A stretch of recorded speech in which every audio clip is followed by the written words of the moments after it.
Hello বন্ধুরা, আমি মাম্পি চলে এলাম আরেকটি নতুন ভিডিও নিয়ে।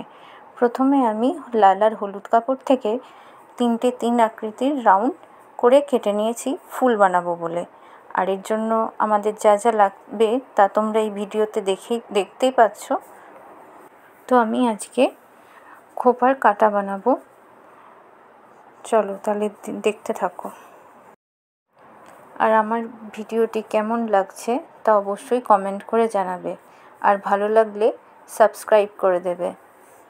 তো প্রথমে আমি একটা শক্ত কাগজ থেকে সাদা রাউন্ড কেটে নিলাম এবং এর শেপে আমি লাল রঙের কাপড় থেকে লাল রাউন্ড কেটে নিচ্ছি।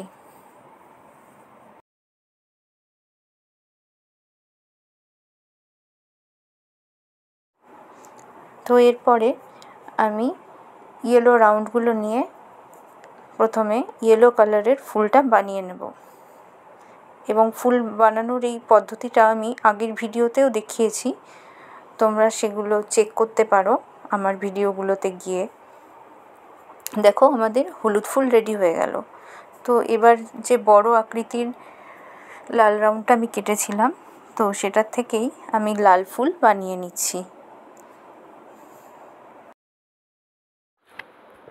তো আমাদের লাল ফুলও রেডি হয়ে গেল, লাল আর হলুদ দুটো রেডি হয়ে গেল। এরপরে যে ছোট্ট রাউন্ডটা ছিল সেটার থেকে 3 আকৃতির লাল ফুল আমি বানিয়ে নিলাম।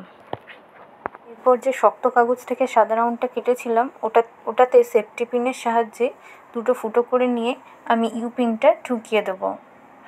আর এরপরে লাল রাউন্ডটাও এর আকৃতির যেটা কেটেছিলাম সেটাও আঠার সাহায্যে এর উপরে লাগিয়ে দিলাম।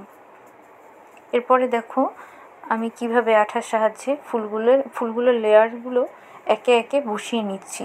তো প্রথমে বড় রাউন্ডের লাল ফুলটা আমি এখানে নিলাম, তারপরে আঠা দিলাম, ইয়েলোটা দিলাম এবং ইয়েলোর পরে আবার লাল লাগিয়ে নিলাম। এরপরে আমাদের যে হোয়াইট কালারের মোটিভটা ছিল সেটাকে এর উপরে বসিয়ে দিলাম। তো আমাদের খোপার কাটা রেডি হয়ে গেছে। এটাকে তোমরা বেশ কিছুক্ষণের জন্য শুকোতে দেবে। চলো পরে দেখাই এবার কেমন লাগছে, তোমরা বলবে। আর যারা আমার চ্যানেলে আমার ভিডিওগুলো নতুন দেখছো তারা অবশ্যই সাবস্ক্রাইব করে দেবে। আবার দেখা হবে পরবর্তী কোনো ভিডিওতে। ততক্ষণের জন্য টাটা।